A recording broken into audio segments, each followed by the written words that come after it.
الله الرحمن الرحيم الحمد لله الذي لا يبلغ مدحته القائلون ولا يحصي نعماءه العادون ولا يؤدي حقه المجتهدون الذي لا يدركه بعد الهمم ولا يناله غوث الفتن الذي ليس لصفته حد محدود ولا نعت موجود ولا أجل ممدود فطر الخلائق بقدرته ونشر الرياح برحمته ووتد بالصخور ميادان أرضه أول الدين معرفة الجبار ثم الصلاة والسلام على السيد المكي المدني الهاشمي القرشي الأبتهي سيدنا ومولانا شفيع ذنوبنا وطبيب قلوبنا أبي القاسم محمد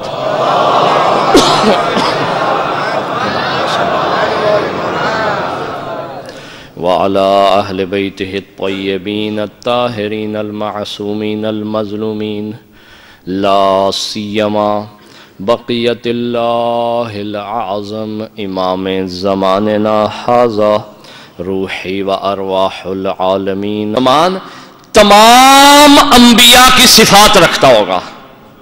پورے انبیاء کی طاقت جو ہے ایک جگہ پہ مہدی میں نظر آئے گی اور پورے ائمہ کی طاقت اور عصمت جو ہے وہ مہدی کے وجود میں نظر آئے گی.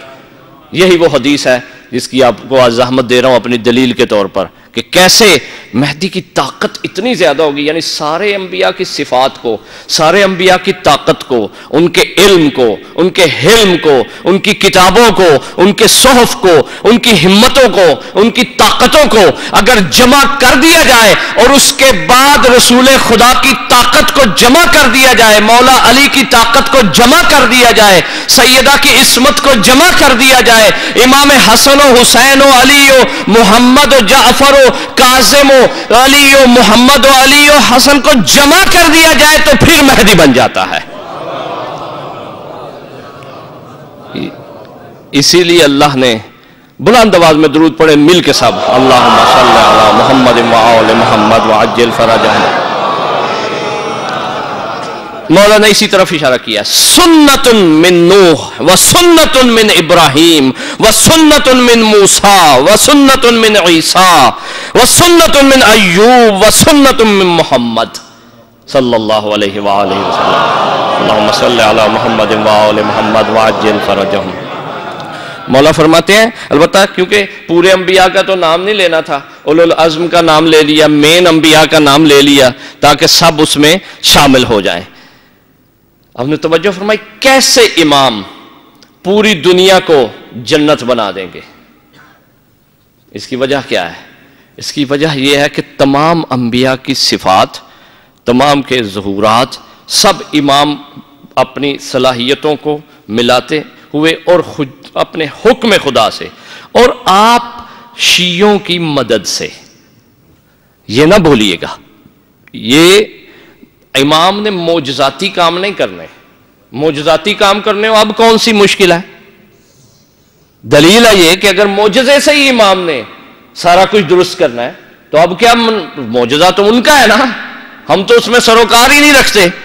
تو آج کیوں نہیں ہو رہا؟ پھر آج سے اتنی دیر بعد کیوں ہوگا؟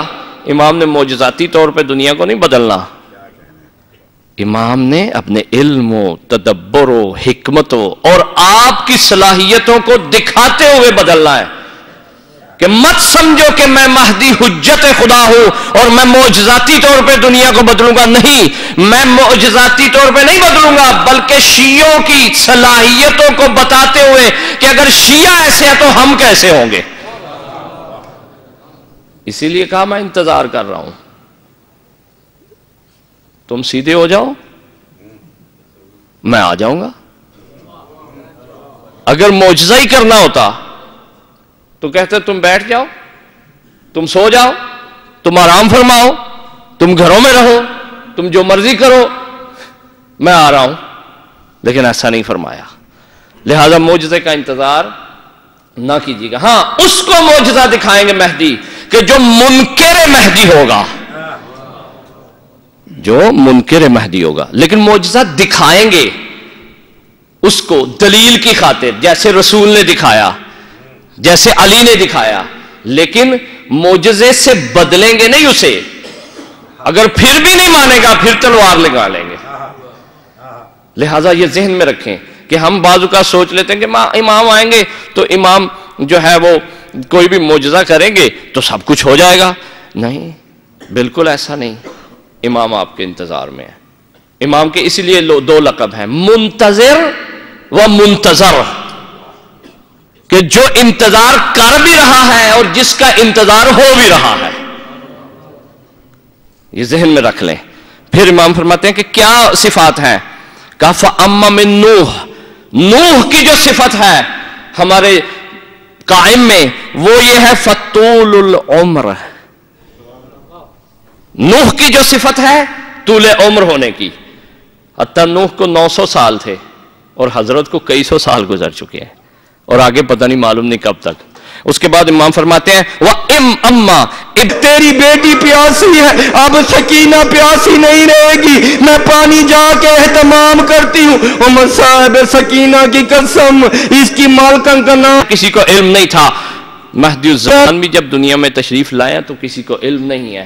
آپ اکثر ڈھونڈتے رہتے ہیں ہمارے اہل سنت بھائی کو دلیل دینے کے لیے کہ مولانا کوئی کتاب بتائیں کہ جس میں امام کا، اہل سنت کی کتاب ہو کہ جس میں امام کا ذکر ہو کہ امام کی دنیا میں تشریف لائے تھے. کوئی روایت بتائیں. بندہ خدا جس بات کو چھپایا گیا ہے، توجہ کی بات ہے کہ جس کو خود چھپایا گیا ہے اس کی پھر روایت بعد میں ڈھونڈنے کا کیا تصور ہے؟ اخفاء الولادہ ہے.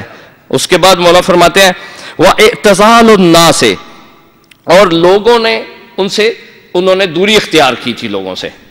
یعنی سب کو اپنی اپنی سٹیٹمنٹ دے کے جو اب تفصیل آپ کے ذہن میں ہے. وَأَمَّا مِن موسیٰ، اور موسیٰ کے جو ہے فَالْخَوْفُ وَالْغَیْبَةُ. موسیٰ میں کیا تھا؟ خوف تھا نا، کہ جب تابوت میں رکھا ان کی والدہ نے تو اس وقت امام کے بھی شروع میں کیا تھا؟ خوف تھا. کسی کو علم نہیں تھا کہ امام دنیا میں تشریف لائے ہیں، چھپایا گیا تھا یہ، اور خوف کا عالم تھا کہ کوئی قتل نہ کر دے. اس کے بعد والغیبت، اور موسیٰ کی بھی غیبت ہے. 40 راتیں آپ ذہن میں ہیں، موسیٰ نہیں تھے اپنی قوم میں، چلے گئے تھے وہاں پہ. کسی کا کانٹیکٹ موسیٰ سے نہیں تھا اور موسیٰ کا ان سے بھی کانٹیکٹ نہیں تھا کیونکہ خلیفہ بنا کے گئے تھے ہارون کو. تو یہ ذہن میں رکھیں. اس کے بعد مولا فرمایا اما من عیسیٰ، عیسیٰ کے بارے میں کیا ہے؟ عیسیٰ کی کیا صفت ہے مولا میں؟ فاختلاف الناس فیہ، کہ لوگ اس عیسیٰ میں اختلاف رکھتے ہیں. کوئی کہتا ہے خدا ہے، توجہ دیکھا آپ نے کہ مہدی جب آئیں گے تو کوئی کہے گا خدا ہے کیونکہ علی کے وارث ہیں. آپ یہ پہلی دفعہ بات سنیں، مولا نے اشارہ کیا اس طرف کہ عیسیٰ کی ذات میں جیسے لوگوں نے اختلاف کیا ہے کہ عیسیٰ خدا ہیں یا ابن اللہ ہیں، اللہ کے بیٹے ہیں، یا حجت اللہ ہیں یا کلمت اللہ ہیں، کیا ہیں، اسی طرح حضرت حجت کے بارے میں لوگ اختلاف کریں گے. کہیں گے کہ یہ کون ہے، کچھ قائل ہو جائیں گے، کچھ قائل ہو جائیں گے، اور جو صحیح و سالم ہوں گے وہ امام کی امامت اور حجیت کے قائل ہو جائیں گے. پھر فتوہ وَأَمَّا مِنْ ایوب، ایوب کی کون سی صفت ہے؟ فَالْفَرْجُ بَعْدَ الْبَلْوَى، مصیبت کے بعد جو ہے وہ وقت کا کھل جانا، مصیبت کے بعد آسانی کا آ جانا. یعنی حجت الزمان نے بہت مصیبتیں دیکھی ہیں اور دیکھ بھی رہے ہیں، لیکن اس کے بعد پھر ساری چیزیں کھل جائیں گی، مشکلات حل ہو جائیں گی. وَأَمَّا مِن محمد، اور رسول خدا کی جو صفت ہے فالخروج بالسیف، کہ امام کی جب کوئی بات نہیں مانے گا تو امام فرماتے ہیں کہ امام جب تشریف لائیں گے تو بوڑھے نہیں ہوں گے بلکہ جوان ہوں گے. لوگ یہ گمان کریں گے کہ مہدی بہت عمر رسیدہ ہوں گے، لیکن جب مہدی کعبے سے ظہور کریں گے تو اس وقت ایک جوان ہوں گے اور ایسے جنگ کریں گے جیسے خیبر میں علی نے جنگ کی تھی. اللہم صلی علی محمد وآل محمد وعجل فرجهم. تو عزیزان محترم، امام مہدی میں تمام انبیاء کی صفات ہیں. یہ تو کچھ کی طرف اشارہ ہے، وقت بھی نہیں ہے اتنا کہ میں آپ کو تفصیل سے عرض کروں. یہ ذہن میں رکھیں کہ ایک جہت سے مظہر صفات الہیہ ہے مہدی، یعنی اللہ کی صفات کو کوئی جمع دیکھنا چاہے پریکٹیکل فارم میں تو وہ مہدی الزمان کو دیکھ لے. اور اسی طرح تمام انبیاء کی صفات اور صلاحیتوں کو پریکٹیکل میں دیکھنا چاہے، کیونکہ ابھی دیکھیں ہمیں حکم ہے کہ انبیاء کی معرفت حاصل کرو، اس میں کوئی شک تو نہیں ہے، کیونکہ ان پہ ایمان رکھنا، ایمان ہو ہی نہیں سکتا اس وقت تک جب تک معرفت نہ ہو، کیونکہ ایمان کی شرط کیا ہے؟ معرفت. بے شک کسی درجے کی ہو، چھوٹے درجے کی ہو، بڑے درجے کی ہو، تھوڑے کی ہو، زیادہ کی ہو، انبیاء کے ایمان رکھنا واجب ہے نا. تمام مسلمانوں پہ، تمام انبیاء پہ ایمان رکھنا واجب ہے. ایمان کے لیے معرفت واجب ہے. اب میں اگر سوال کروں کہ یا اللہ میں سن تو لیا کہ آدم کیسے تھے، میں نے سن تو لیا نوح کیسے تھے، میں نے سن تو لیا ابراہیم کیسے تھے، مجھے کیسے پتہ چلے گا؟ تو خداوند عالم کا جواب آئے گا کہ میں نے ایک پردے میں ایسا رکھا ہوا ہے کہ جو آئے گا وہ دکھائے گا، بتائے گا نہیں، وہ دکھائے گا کہ آدم کیسے تھے، وہ دکھائے گا کہ نوح کیسے تھے، آخر وہ دکھائے گا کہ علی کیسے تھے، حسن کیسے تھے، حسین کیسے تھے. یہ سب صفات امام بتائیں گے نہیں، اپنے اجداد کے فضائل پڑھیں گے نہیں، بلکہ مہدی کے جز جز سے یہ تمام فضائل ظہور کر رہے ہوں گے. مہدی کی زبان سے لسان اللہ کی بات ہو رہی ہوگی. لہذا آپ ذہن میں رکھیں کہ امام زمان کی عظمت اتنی زیادہ ہے، اتنی زیادہ ہے، اتنی زیادہ ہے کہ امام حسین جیسے امام کہتے ہیں میرا بھی شوق ہے میں مہدی کا دیدار کروں، میرا بھی شوق ہے کہ میں مہدی کا دیدار کروں. کیوں کہا تھا مولا نے؟ دوسری طرف سے جب بھی کوئی مشکل آتی تھی اہل بیت کے گھرانے پہ، مسلم روایات میں ہے، رسول کے جانے کے بعد جب دروازہ گرا ہے نا تو بی بی نے مہدی کو پکارا تھا.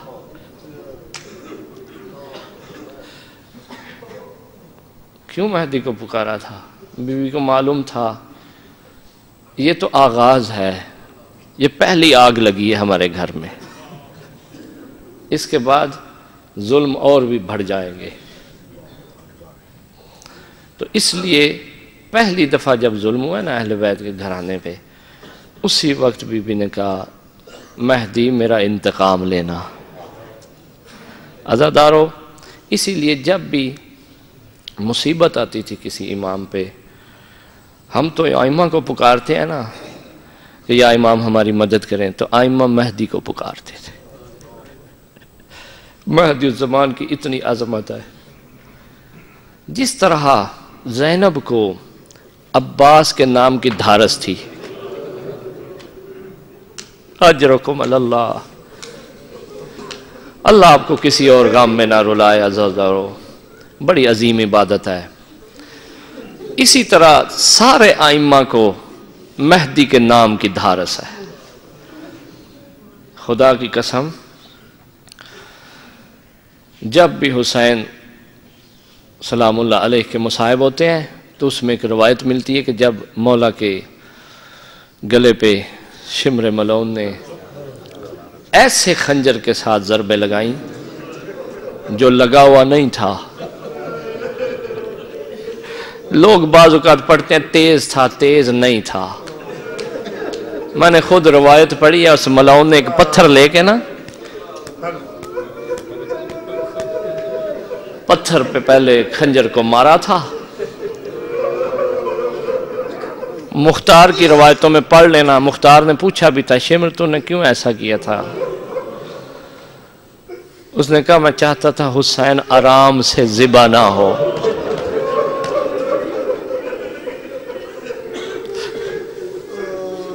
روایت یہ ہے کہ جب حسین کے گلے پہ خنجر چلا نا، جب ضربیں لگی، آخری ضرب حسین نے مہدی کو یاد کیا تھا.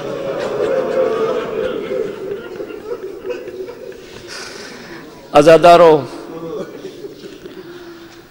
میں زیادہ نہیں پڑھنا چاہتا، میں اتنا پوچھتا ہوں آپ سے، جب خون رونے والا سجاد خون روتے روتے رک کے مٹھائی بانٹے،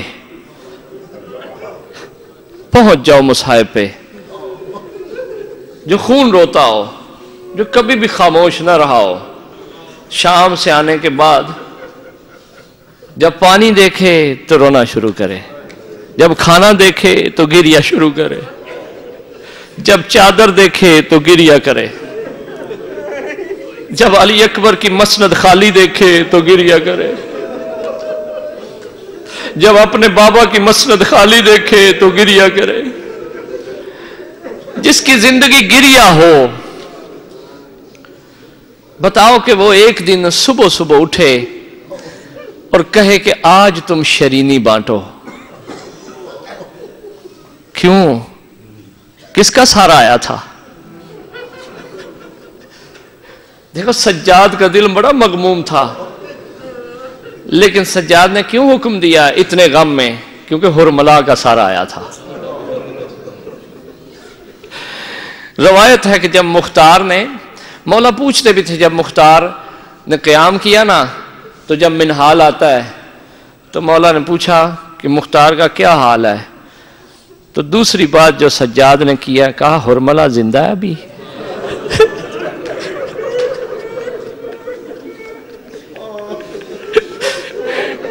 اور کوئی سوال نہیں کیا، شمر کے بارے میں سوال نہیں کیا، خولی کے بارے میں سوال نہیں کیا.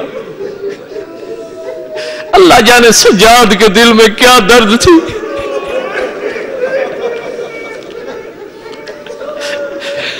اتنا ملتا ہے روایتوں میں کہ اہل بیت فرماتے ہیں کہ یہ جو تیر چلایا تھا نا حرملا نے، یہ علی اصغر کے گلے میں نہیں لگا تھا، ہم آل محمد کے دل میں لگا تھا.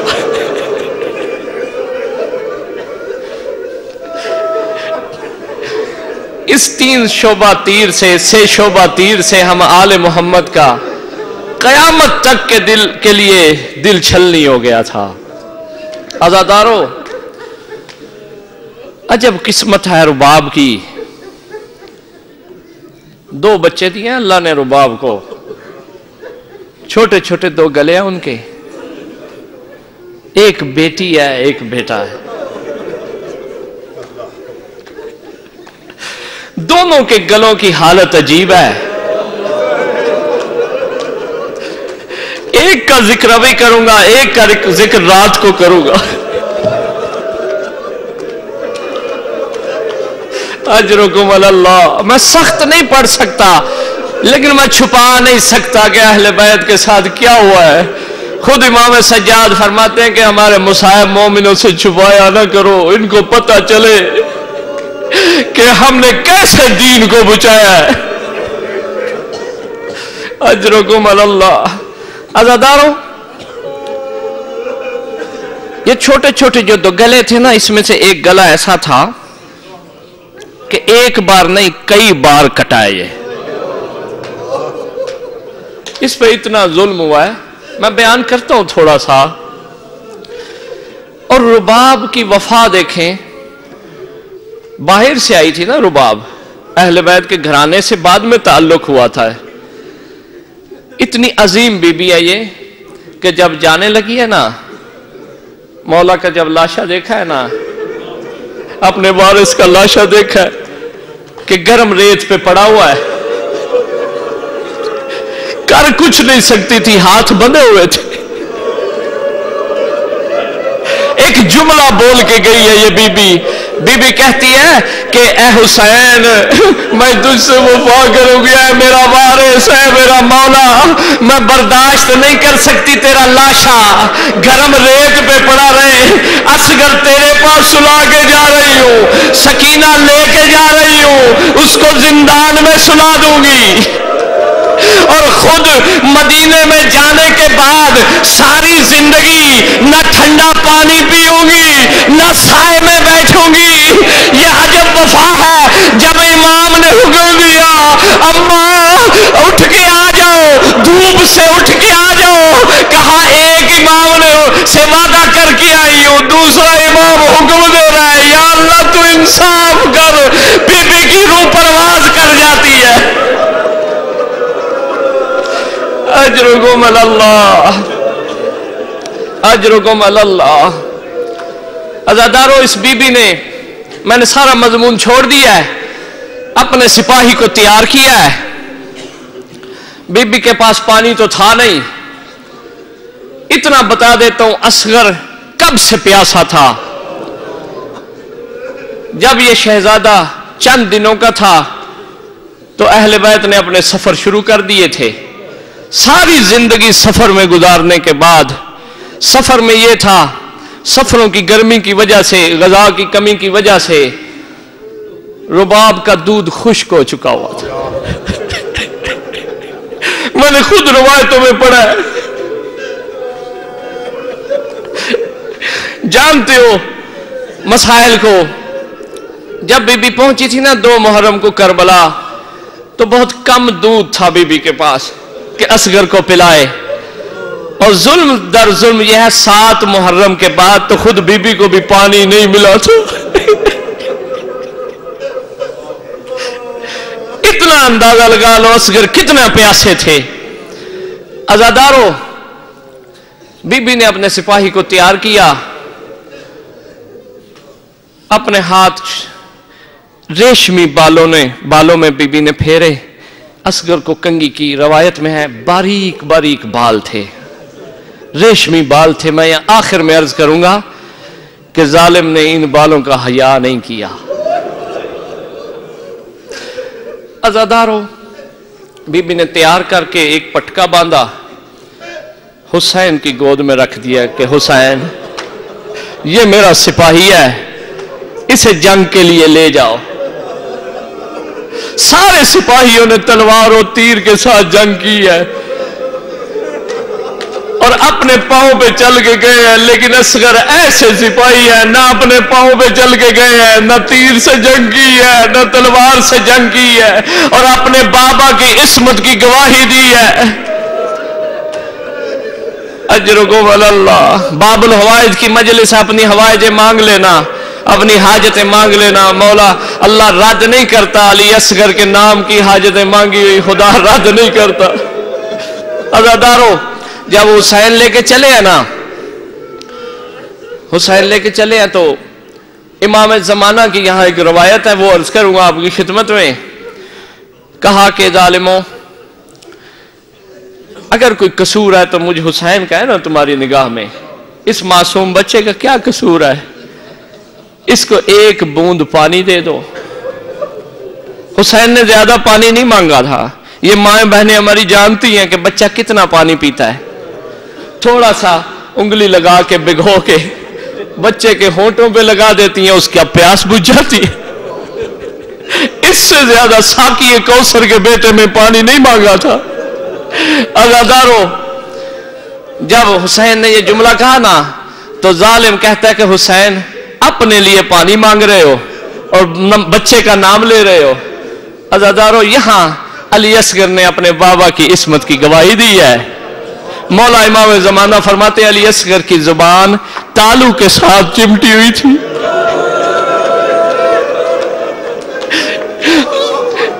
تالو کے ساتھ چمٹی ہوئی تھی۔ اللہ جانے علی اصغر نے پہلے اپنے ہونٹوں کو کیسے جدا کیا،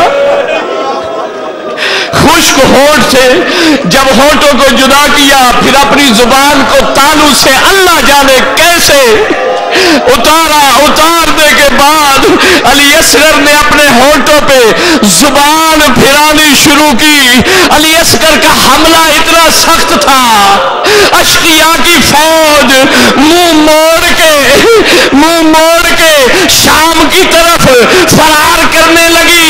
عمر سعد روکتے ہوئے کہتا ہے کہ اگر اس بچے کی وجہ سے ہم جنگ ہار گئے تو یزید کو کیا جواب دیں گے؟ عزادارو، اس ملعون نے حرملہ سے کہا، حرملہ جلدی سے آگے بڑھو، حسین کی کلام کو قط کرو، حسین کا جواب دو.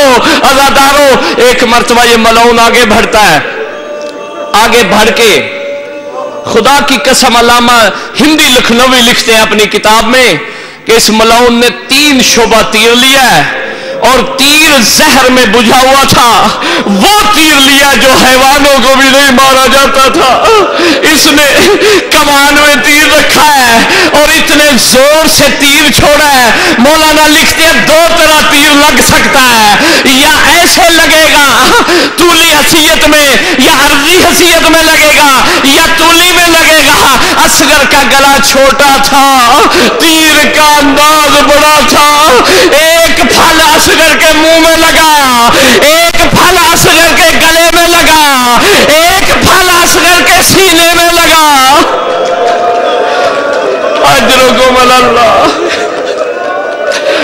اجرکم اللہ، اجرکم اللہ. اللہ آپ کو کسی اور غم میں نہ رلائے. عزادارو، مولانا لکھتے ہیں کہ دوسری صورت یہ ہے تیر لگنے کی کہ عرضی حیثیت میں ظالم نے تیر چھوڑا ہوگا، عرضی حیثیت میں چھوڑا ہوگا. تو اصغر کے گلے کا انداز بہت چھوٹا تھا، تیر بڑا تھا، اسی لیے روایت میں ہے من الورید الی الورید، کہ ایک طرف سے دوسری طرف تک جیسے اونٹ کو نہر کیا جاتا ہے، علی اصغر کا گلا اس طرح سے. اجرکم اللہ، اللہ آپ کو کسی اور غم میں نہ رلائے. عزادارو، تھوڑا سا اور برداشت کرنا، 2 منزلیں اور ہیں. میں سارا مصائب چھوڑ دیتا ہوں. مومن برداشت نہیں کرتے. اللہ جانے سکینہ نے کیسے برداشت کیا ہوگا، اللہ جانے زینب نے علی اصغر کا گلا کیسے دیکھا ہوگا، رباب نے کیسے دیکھا ہوگا. جب لگائے نا تیر، علی اصغر نے کیسے جان دی ہے، روح پرواز کی ہے. میں چھوڑ دیتا ہوں، روایات میں بڑی سخت روایتیں موجود ہیں. مولا علی اصغر کے چہرے پہ وبا ڈال دیتے ہیں، ڈالنے کے بعد کبھی خیام کی طرف جاتے ہیں، کبھی واپس آتے ہیں. جو سنت پہ عمل کرتے ہو، مولا کی رضا بے قضائہ و تسلیم الامر. عزادارو، ایک مرتبہ رباب کو پتہ چلتا ہے کہ حسین کبھی خیمے کی طرف آتے ہیں، کبھی واپس جاتے ہیں. فضا سے کہتی ہے حسین سے جا کے کہو رباب تیار ہے. رباب علی اصغر کو دیکھنے کے لیے تیار ہے. عزادارو، روایت ہے کہ مولا نے 4 بیویوں کو خیام کے دروازے پہ بلایا. ایک کا نام فاطمہ کبریٰ لکھا ہے تاریخ نے، ایک کا نام سکینہ لکھا ہے، ایک کا نام زینب لکھا ہے، ایک کا نام رباب لکھا ہے. ان 4 بیویوں کو جب مولا نے خیمے کے دروازے پہ بلایا نا، روایت مختلف ہے آگے سے. اتنی روایت جو مسلم ملتی ہے نا کہ مولا نے رباب کو کہا رباب میرے ساتھ آؤ. مولا نے رباب کو لیا، علی اصغر مولا کی گود میں ہے، ابا کا دامن اوپر ہے، خیام کی پچھلی طرف حسین آ جاتے ہیں. حسین کہتے ہیں بیٹے کو ذرا پکڑو. وہ مائیں جانتی ہیں جو بیٹے کو صحیح و سالم کسی کو دے تو ان کی تمنا یہ ہوتی ہے کہ جب میرا بیٹا میرے پاس واپس آئے تو اس پہ کوئی مصیبت نہ آئی ہو. اللہ جانے اس وقت رباب نے علی اصغر کا چھوٹا سا سر کیسے لٹکا ہوا دیکھا ہوگا. عزادار و حسین 2 زانو ہو کے زمین پہ بیٹھ جاتے ہیں، اپنی تلوار نکالتے ہیں، کربلا کی زمین کا سینہ چاک کرتے ہیں. یا میں یہ بتا دوں کہ رسول خدا نے اپنی شریعت میں منع کیا تھا. جب رسول کے بیٹا دنیا سے گیا تھا نا تو رسول نے کہا تھا علی میرا بیٹا دفن کر دو. علی نے سوال کیا تھا یا رسول اللہ کیا جائز نہیں ہے؟ کہا جائز کی نعت نہ کرو، میں رسول برداشت نہیں کر سکتا کہ اپنے بیٹے کو اپنے ہاتھوں سے قبر میں اتارو. حسین اتنے مجبور اور مظلوم ہو گئے تھے کہ اپنے بیٹے کو قبر میں اتارنے کے لیے تیار تھے. عزادارو، حسین نے چھوٹی سی قبر بنائی. حوصلے سے سننا، علی اصغر پیاسے تھے، ہم پیاسے تو نہیں ہیں جا کے پانی پی لیں گے. عزادارو، حسین نے جب قبر بنائی ہے نا تو ایک مرتبہ رباب سے کہا کہ علی اصغر مجھے دے دو. حسین نے علی اصغر کو لیا، قبر میں رکھا. یا قیامت کی روایت ہے، ایک دفعہ کہا کہ رباب میں نے بیٹے کو قبر میں رکھا ہے، تو میرا ساتھ دے، بیٹے پہ ریت اور مٹی تو ڈال، قبر کو تمام تو کر. روایت ہے ایک مرتبہ بی بی رباب نے گرم ریت لی کربلا کی، لینے کے بعد علی اصغر کے پاؤں پہ ڈالی.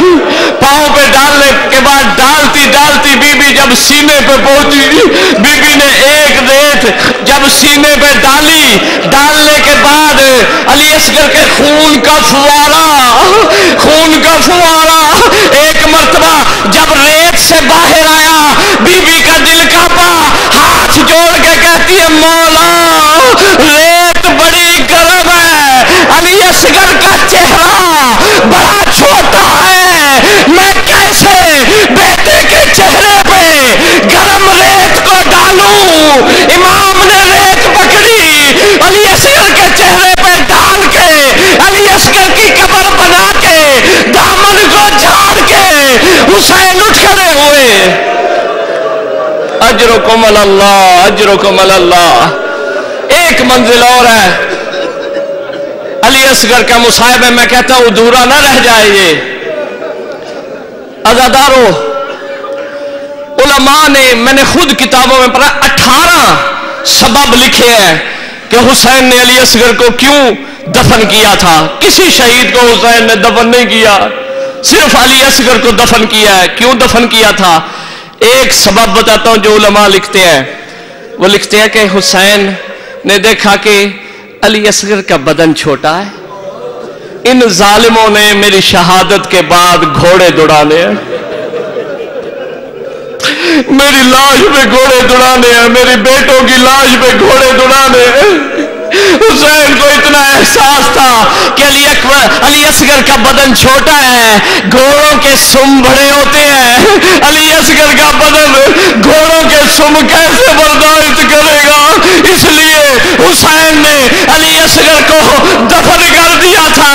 لیکن حسین کی یہ خواہش کا کتنا احترام کیا گیا. جب شام غریبہ سروں کو شمار کیا گیا، ایک سر کم تھا. ایک ظالم کہتا ہے میں نے عمر سعد دیکھا ہے کہ حسین خیام کی پچھلی طرف بیٹے کی قبر بنا کے آیا ہے، قبر کا نشان مجھے پتہ نہیں ہے. عمر سعد نے کہا یہ کون سی بات ہے، ڈھونڈنا تو بڑا آسان ہے. ایک اس نے فوج تیار کی، ایک لشکر تیار کیا، جن کو لمبے لمبے نیزے دیے، جن کو گھوڑے دیے، گھوڑے چلتے جا رہے تھے، نیزے مارتے جا رہے تھے. کربلا کی زمین کے سینے میں نیزے لگتے گئے. ایک ظالم کا اتنی زور سے نیزہ لگا کہ ریت ہٹنی شروع ہوئی. نیزے کی علی پہ، علی اصغر کے سینے میں نیزہ پیوست تھا. نیزے میں بلند کر کے کہتا یہی تھا حسین کا بیٹا جس کو حسین نے دفن کیا تھا. یہ ظالم کہتا ہے کہ اس کا سر لے کے آؤ. اس ظالم نے نیزے سے اتارا، اپنا زانو علی اصغر کے سینے پہ رکھا، اپنا خنجر نکال کے جو تھوڑا سا گلا علی اصغر کا لگا ہوا تھا اسے ذبح کر کے عمر سعد سے کہتا ہے یہی وہ سر تھا جس کو ڈھونڈتے تھے.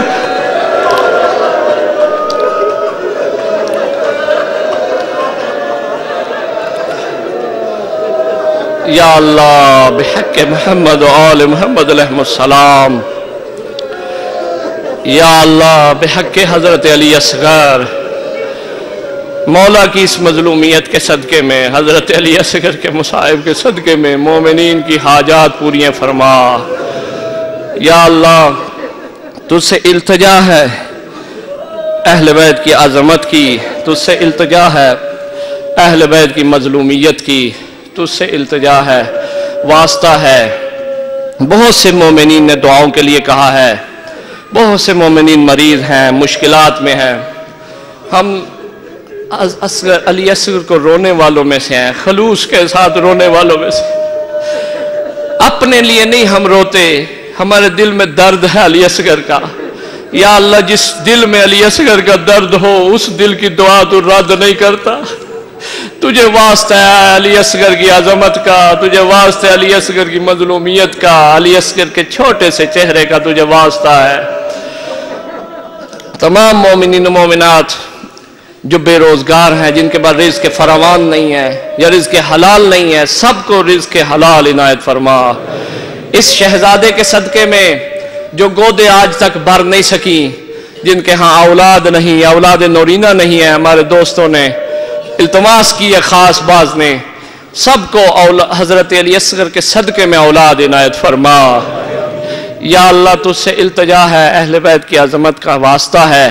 تمام مومنین و مومنات جو دنیا سے جا چکے ہیں، خاص طور پہ حاضرین مجلس کے جو مرحومین ہیں، جن کے نام میں نے شروع میں پڑھے وہ مرحومین ہیں، اسی طرح جملہ مومنین و مومنات جنہیں ہم جانتے ہیں یا نہیں جانتے، شہداء ہیں، علماء ہیں، مراجع اعظام ہیں، سب کو جوار اہل بیت میں جگہ عنایت فرما۔ اگر ان میں سے کچھ گناہگار تھے ان کی خطائیں اور گناہ معاف فرما۔ یا اللہ ہمارے بھی کبیرہ اور صغیرہ گناہ معاف فرما۔